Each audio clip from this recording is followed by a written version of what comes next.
call me Richard. I'm 50 years young, or at least I was when this whole circus began. Curious about how someone like me managed to slip away from their family without so much as a peep. Spoiler alert, it wasn't a dramatic exit, just a series of tiny, unremarkable moments that added up. It was a leisurely simmer. Isn't it funny how they claim that if you toss a frog into boiling water, it'll hop out faster than you can say ribbit?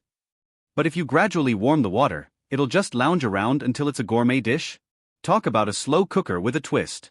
There I was, marinating in that pot for what felt like an eternity. Oh, we're talking about ages here. And the punchline? I was blissfully unaware of the scalding water until someone decided to crown me the king of letdowns, right in front of my beloved audience, or at least, the ones I thought I adored. Allow me to hit the rewind button. I've been happily shackled to my wife Marlene for a delightful 27 years. We crossed paths in college. She was the boisterous, self-assured type, while I was the tech whiz who could also flip a steak like a culinary magician.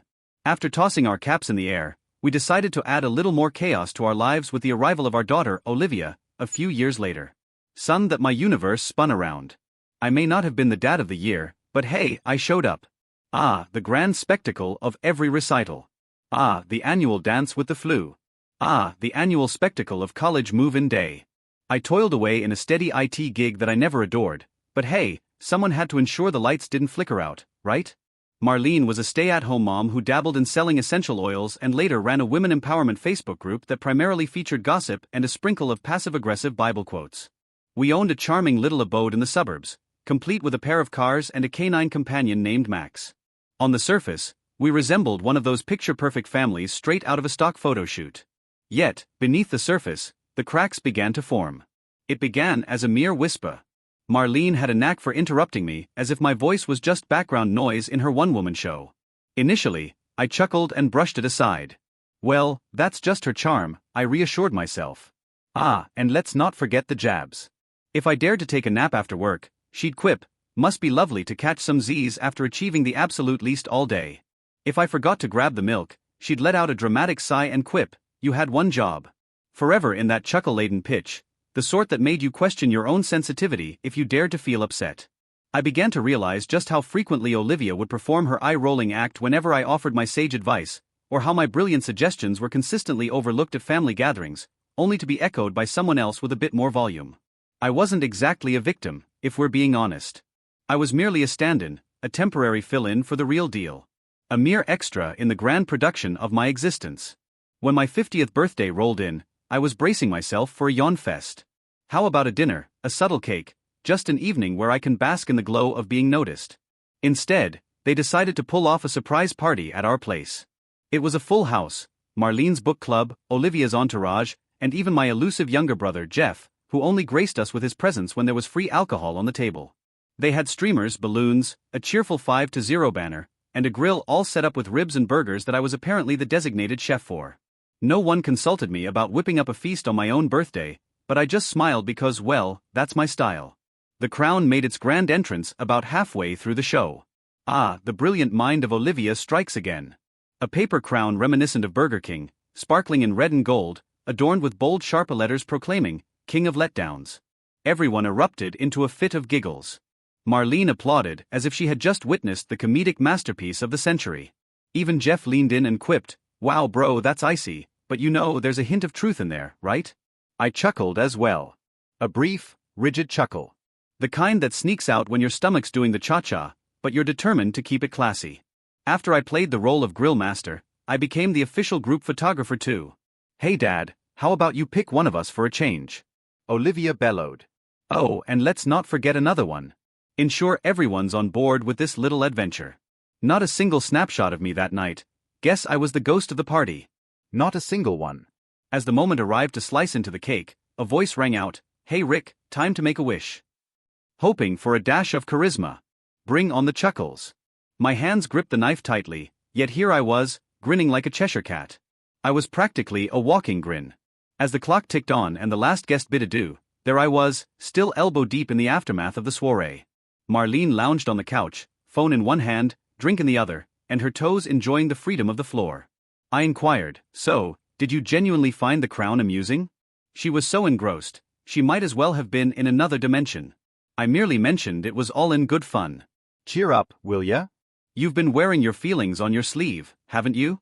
That night, after she hit the hay, I found myself in the dark, locked in a staring contest with the blinking cursor on a travel website. I had no clue about my destination, but boy, was I on the move. I snagged a one-way ticket to a quaint little town in Oregon.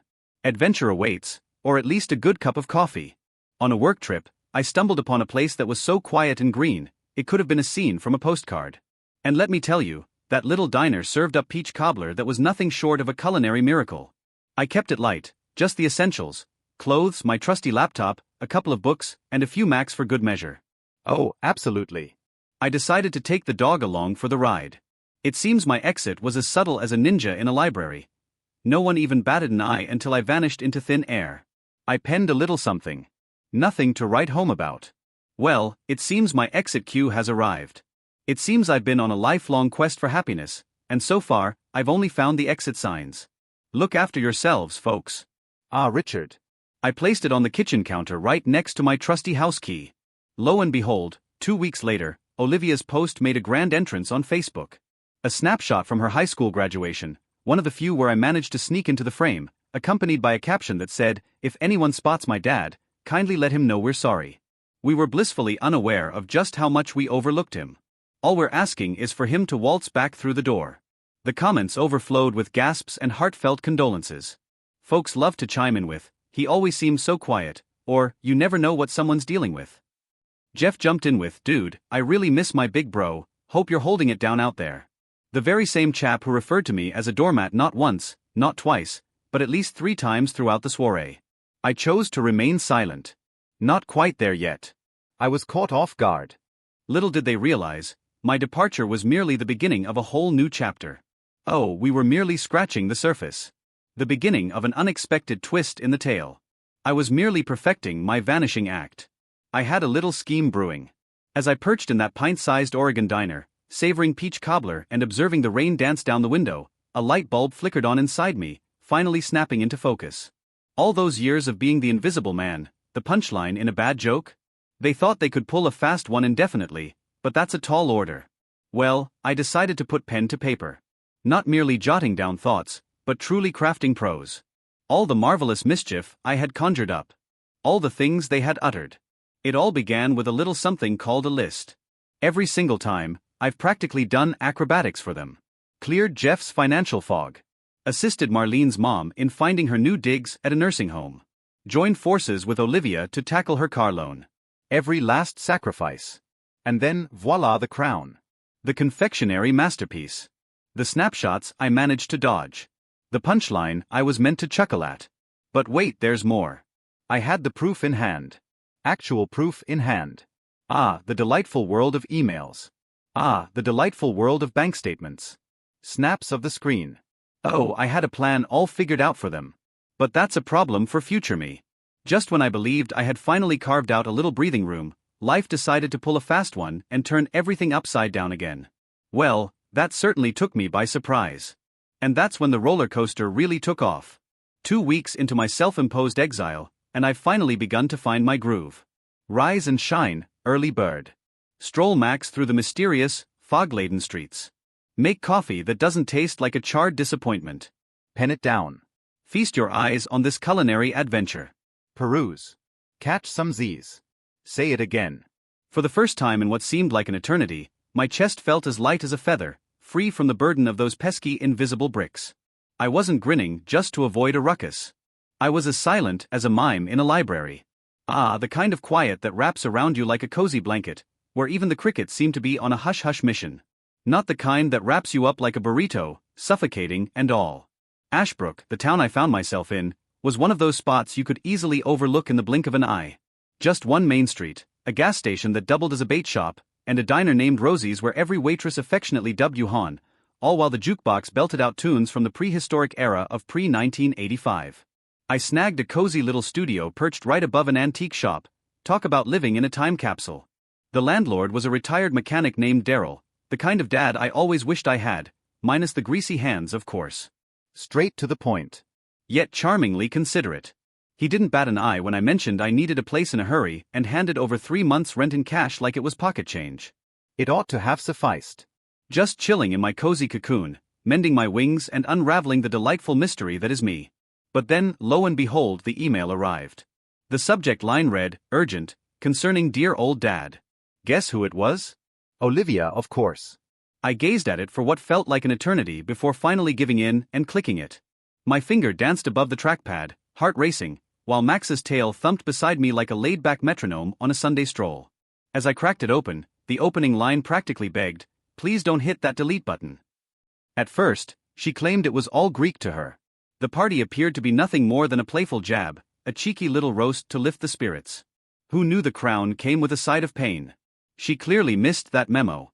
She seemed to believe I was the life of the punchline party. She offered a heartfelt oops. Here we go again. So, she claims she's been ringing, pinging, and broadcasting her heart out. But this time, she decided to skip the whole justification circus. The email wrapped up with a poignant note: "You were the glue that held us all together, and somehow, we let you fade into the background. Apologies, dear father. I find myself longing for your presence." I chose to remain silent. Not that I was devoid of feelings, but rather I was overwhelmed by them. I hit save on the email and dove back into my writing like a literary superhero. By that stage, the plot for payback was already in full swing. I'm not talking about a little tit-for-tat here. No tire slashing or joint account draining here. I'm talking about consequences that are as clear as day and impossible to ignore. I aimed for them to grasp the full extent of their loss, not only in the feels but also in the real-world consequences. Monetarily speaking. In a social context. I had crafted more of their stories than they ever suspected. And now, I was about to give them a taste of the consequences of my sudden halt. The very first move I made was to ring up our financial guru Dale. We've been in cahoots with him for ages. I calmly informed him that I wished to extricate my name from all joint accounts and shift my investments into a shiny new individual portfolio, solely under my name. He took a moment to gather his thoughts. "Oh, Richard, is it? How delightful." "Are you absolutely certain about that?" "Well, that's quite the leap." "Oh, absolutely." "Is Marlene in the loop?" "Oh, she definitely will." Next on my to-do list was to give the mortgage company a ring. The house might have had both our names on the deed, but for the past 15 years, I was the one keeping the lights on, literally and figuratively. I had the bank records to back me up, like a trusty sidekick in a financial caper. I hit the brakes on those automatic payments. Utilities are in the same boat. I had a hunch that Marlene was as lost as a cat in a dog show when it came to logging into the billing portals. I took it upon myself to set them up and keep them running smoothly. She was on a bill-free diet since 2007. I allowed it a generous 3-day grace period. On the 4th, my phone, after what felt like a dramatic slumber, buzzed to life with 20 missed calls from her number and 3 voicemails waiting to spill their secrets. I chose to tune them out. "I've just given that number the OL heave-ho." And then, like a surprise party you never wanted, the Facebook messages arrived. Leading the pack is Jeff. "Hey dude, we need to have a little chat. Everything's crumbling like a poorly baked soufflé. Give me a ring." Then from her, of course. "What mischief are you up to? This has officially lost its comedic charm. Return to the nest. Let's put our thinking caps on and crack this conundrum." And at long last, a post for the masses.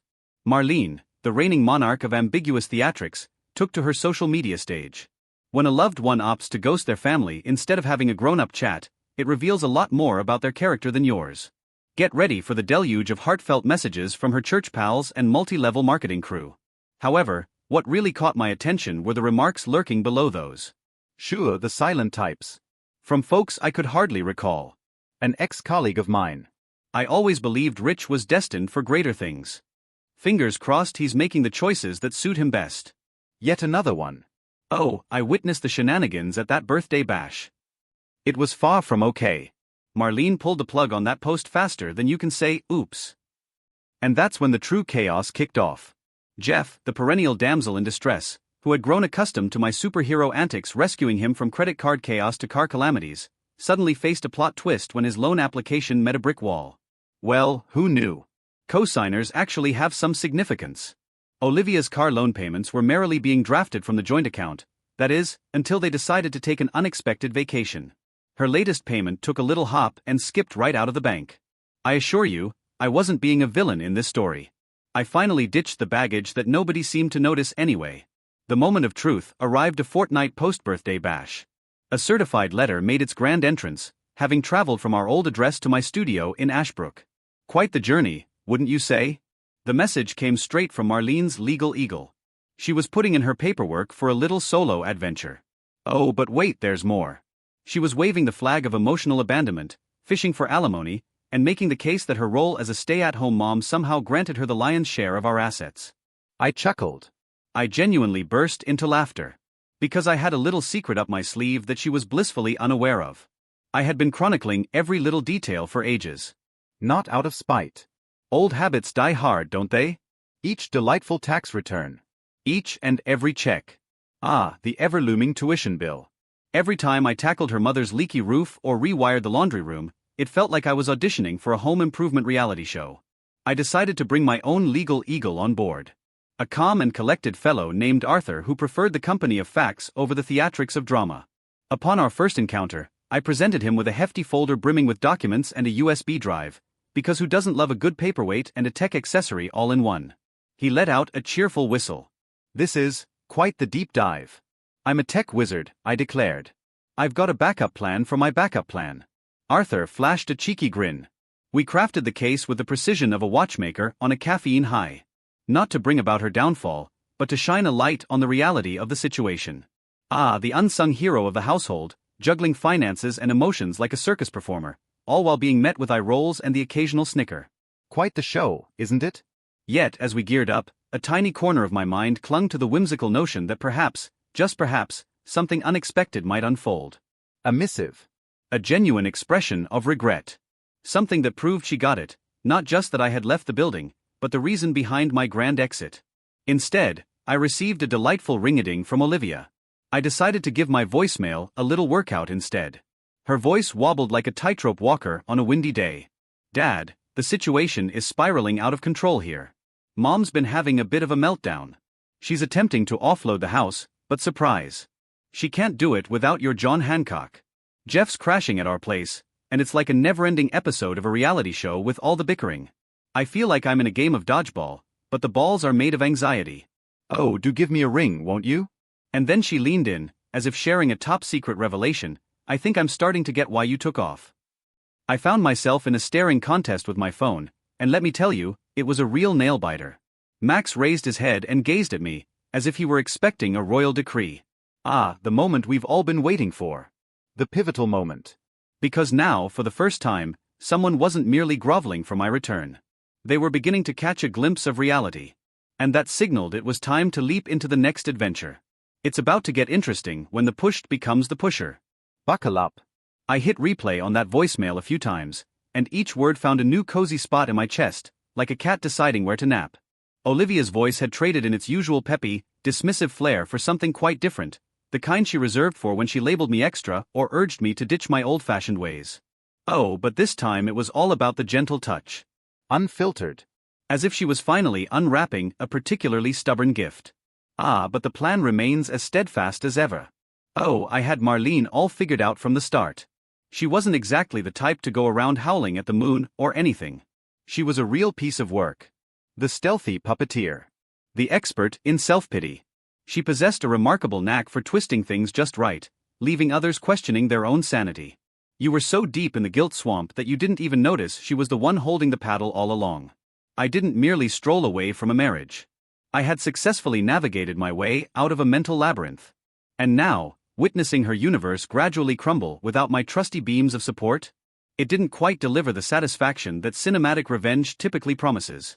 It was like a light bulb moment, illuminating the fog of confusion. Ah, but Olivia was a whole different kettle of fish. Well, I was hoping she might be at the very least.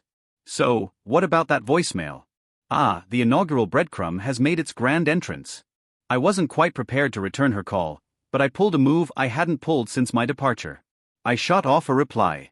Merely a message, nothing to write home about. Your message has reached my ears, loud and clear. I'm doing just fine, thanks for asking. I'm not quite prepared to make my grand return. Oh, I'm all ears. Silence for hours on end. Well, thank you very much. Well, that little nugget of information is quite the comfort. Tiny leap. Just a little hop, skip, and a jump. Meanwhile, Marlene's situation was coming apart at the seams quicker than I could have ever imagined. The next twist in this legal saga unfolded when Arthur, the lawyer, decided to throw a wrench in the works by filing a formal motion to challenge the financial claims and the separation filing. We've included copies of my pay stubs from the last 2 decades, a detailed account of every expense that I've shouldered alone, and my personal favorite, a year-by-year chronicle of the cash I funneled into Jeff's delightful abyss of debt. Marlene insisted I had been emotionally MIA for ages. Arthur fired back with birthday videos, vacation snapshots, text messages, and even therapy bills from when I footed the bill for Olivia's counseling after her high school heartbreak. He constructed the case like a precarious house of cards, stacking one piece of evidence after another until the very foundation of her tale began to tremble. I had no intention of snagging custody, believe me. No little ones were part of the equation. The house was never on my wish list. I wasn't even after a financial payback, believe it or not. I simply craved a truth so glaringly obvious that even a blindfolded owl couldn't miss it. I envisioned her in court, having to justify why she believed a man who dedicated everything to his family deserved a crown, labeling him a failure. Quite the conundrum, isn't it? The grapevine began to buzz among the extended family. My cousin Teresa decided to make contact. I always figured Marlene was a bit on the intense side. Silence was our chosen response. It seems a couple of Olivia's former educators decided to slide into my DMs on Facebook. You were practically a fixture at parent-teacher night. Not a single one has slipped by me. Not every kid is lucky enough to have that, huh? Olivia had a stroke of good fortune. Isn't it amusing how folks have 20/20 vision when looking back? One fine morning, roughly 6 weeks post-party, I received an email straight from Marlene herself. Definitely not via a legal eagle. Only her. The subject line was as empty as a politician's promise.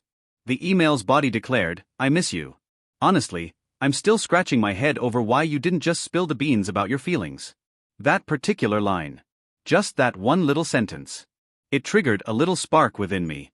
Well, I did spill the beans to her. A myriad of times, in a myriad of styles. With weary peepers and exaggerated exhalations. While I was out there playing the role of a soggy hero with a flat tire, she was cozying up at home, blissfully unaware of my wet predicament. During those whimsical late-night grocery escapades when Olivia was under the weather and Marlene was running on fumes. By sacrificing my dream of launching my own business to fund her essential oil store. Oh, but I assure you, my voice never reached those decibel levels. I never pointed fingers. I never caused a ruckus. To her, it was as if I had taken a vow of silence. I left that email hanging like a bad joke. I just sent it off to Arthur. He's in for a treat. She's still in the dark, I wrote. And then, just when I believed the plot couldn't possibly thicken any further, in waltzed Olivia. It was a Saturday morning, predictably drizzly, and I was returning from the diner with a box of leftover biscuits for Max, because who doesn't love a soggy Saturday surprise? I spotted the rental car doing its best impression of a Picasso in front of the antique store. And then I spotted her, casually perched on the hood, hoodie pulled tight, arms crossed, wearing that same classic look she had as a teen when I broke the news that a school night was no time for a concert. I hit the brakes like a deer caught in headlights. She cast her gaze upward. Greetings. Well, hello there. Max gave a little woof and pranced over to her like he was the star of a canine parade. She dropped to one knee and gave his head a good scratch. Ah, the sweet taste of nostalgia. He remembers me. His memory puts most people's to shame. She recoiled, as if a surprise party had just jumped out at her. Just a smidgen. And just like that, she rose to her feet. She mentioned she didn't give Mom a heads up about her arrival. I simply had to lay my eyes on you. I was at a loss for words. I just gave her the old come hither gesture to join me in the studio. We enjoyed a moment of quiet contemplation, just soaking in the stillness. I offered her coffee, and she accepted it black, no sugar, just the way I like it. Great minds think alike, right? It brought a tiny grin to my face. At long last, she exclaimed, I was completely in the dark before. Oh, not quite. I figured you were just putting on a show with that grand exit. Yet here she was, lost in the depths of her coffee cup. Now Mom sheds tears daily, but not out of longing for you. It's the credit card bills stacking up like a tower of doom, Jeff's relentless drinking escapades in the basement, and the house being colder than a polar bear's fridge while she's left scratching her head over the thermostat reset button. She cast a glance my way. She longs for the perks that come with you. Definitely not you. Well, I kept my lips zipped. I simply let her have the floor. And I think I was beginning to morph into her, she whispered, poking fun at you, brushing everything aside. I had no idea how much I was underestimating your presence until you became just a memory. vanished into thin air. She surveyed the cozy chaos, books teetering on the desk, Max lounging on the rug like they were on vacation, and a jigsaw puzzle that seemed to be taking its sweet time on the coffee table. "It may not be a palace," she quipped, "but it certainly feels cozier than our previous digs ever did." Well, that certainly struck a chord. I reclined, arms folded, caught in a delightful quandary of how to reply. Offering her comfort was not exactly on my to-do list. Not quite there yet. I figured she should experience that delightful discomfort, just like I had for years on end. But then she threw a curveball I wasn't quite prepared to catch. "So, are you making a grand return?" I gazed out the window, where the rain was having a little tap dance on the glass.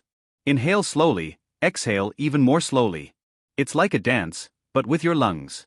"I'm not quite sure," I replied, "but hold your horses, I'm just getting started." She let it slide. With a simple nod, she rose to her feet. Just before making her grand exit, she struck a pose at the door. "One can only hope that the stars align and I get to waltz back into your life someday." And just like that, she vanished into thin air. I lingered there for what felt like an eternity. The following morning, I decided to ring up Arthur. "Well, the moment has arrived," I declared. "Shall we take our little dispute to the grand stage of justice? So, what's the next act in this riveting drama?" Oh, it flipped the script entirely. 3 months later, there I was, loitering outside the courthouse in my one respectable suit, the same one I donned for Olivia's graduation, back in the days when I was convinced my every move was of monumental importance. My palms were as parched as a desert in July. My breathing is as steady as a metronome at a symphony, keeping time with the rhythm of life. Isn't it amusing? I expected to be a bundle of nerves, but surprise, surprise, I wasn't. Not a chance. I wasn't the guy who chuckled at jabs and said sorry for taking up space. I transformed 3 decades of being on the bench into a weapon of wit and resilience. This had transcended the realm of mere revenge. It was all about taking back my vocal cords and making them sing my tune.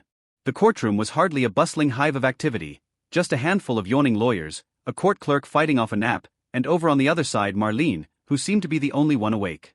She looked like she stepped right out of a Hallmark movie, complete with a black dress, faux tears, and the whole dramatic flair. She cast me a glance that was equal parts disdain and longing, as if she were torn between seeing me as the dastardly fiend who had wrecked her world or the forgotten gadget she now found herself in dire need of once more. When the judge called for us to chime in, her lawyer took the stage first. He crafted a portrait of a man who ghosted his family, a woman who traded her career for domestic bliss, and a daughter nursing some serious emotional battle scars.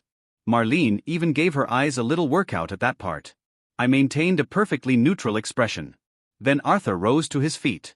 He didn't dazzle, he just made every move count. He strolled the court down memory lane, pointing out the highlights along the way. The years of financial support, captured in spreadsheets so detailed they could win an award for Best Supporting Role. The delightful array of text messages, snapshots, and family gatherings that I meticulously orchestrated and generously funded. The delightful debt I acquired to clean up Jeff's delightful disasters. The tuition, the car loan, the groceries, and oh, the delightful parade of bills. He presented the court with the crown of colossal disappointments. Absolutely, we presented it as evidence and dramatically recited the text messages and social media posts that ensued. And then he delivered the line that became the talk of the town. My client didn't pull a Houdini on his family. He decided to exit stage left from a show where he was perpetually the butt of the joke and never the leading man. Marlene attempted to chime in, something about context and merely jesting, but the judge swiftly silenced her. Ultimately, the gavel came down on my side of the courtroom drama. The house is going on the market, and the profits will be divvied up in a rather lopsided fashion, 70/30ths in my favor, thanks to my well-documented financial generosity.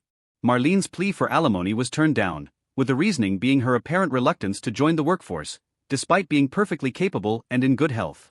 The court concluded that her allegations of emotional abandonment were as solid as a house of cards, relying solely on subjective testimony for support. Jeff received a lovely little reminder to return the $18,000 I graciously covered for his debts. I was well aware that cash was as good as gone, but honestly, it was never about the dough. It was all about finally getting someone to put it in writing that my contributions actually counted. Post-hearing, Marlene ambushed me in the hallway. "This is just downright unfair," she exclaimed, her voice quivering with indignation. "You really turned me into a creature from the deep, didn't you?" For the first time in ages, I locked eyes with her, and let me tell you, it was like staring into a time capsule of awkwardness. Text, "Oh, I see you had it all under control, didn't you?" She recoiled as if I'd just delivered a swift smack, then spun on her heel and sauntered off. A week later, I put pen to paper on the final documents and officially waved goodbye to my name on the house. I sent Olivia the cash to wrap up her car payments, but there was a catch: she had to handle her own payments from now on. She nodded in agreement, no debate necessary. We kept the lines buzzing. Not your daily or weekly affair. But then she began dialing, not to request a thing, just to chat away. She regaled me with tales of her day, her job, and the delightful musings swirling in her mind. There was a moment when she actually sought some sage wisdom. That one almost had me reaching for the tissues. I found myself residing in Ashbrook. Every morning, I take Max for a stroll, sip on diner coffee, and dive into books that were once just dust collectors on my shelf. I landed a gig tinkering with ancient gadgets at a repair shop. Who knew I'd become a tech archaeologist? It may not fill your pockets to the brim, but it certainly keeps the lights on. What's even better is that it doesn't come with a hefty price tag on my sanity. Once more, Olivia graced us with her presence one fine evening. She plopped down on my porch with a peach cobbler from Rosie's, her feet swinging like they were auditioning for a part in a summer blockbuster. "Well, it seems I've been living a double life without even knowing it," she murmured. "You're a whole lot more. It took a little tough love for the light bulb to flicker on, didn't it?" I gave a knowing nod. I departed with a calm demeanor, not a hint of anger in sight. I had reached my limit. "Oh, I'm thrilled you were," she quipped, "because now I finally get to put a face to the name." The sun took a graceful bow behind the hills, leaving the street below to play host to some rather dramatic shadows. "Do you reckon you'll ever pack your bags and head back?" she inquired. I chuckled and gave my head a little shake. Guess who's already back in the cozy confines of home sweet home? It turns out, home is more about where you find yourself than where everyone else thinks you should be. It's the place where you can truly let your quirks shine. And after half a century, I finally managed to pull it off.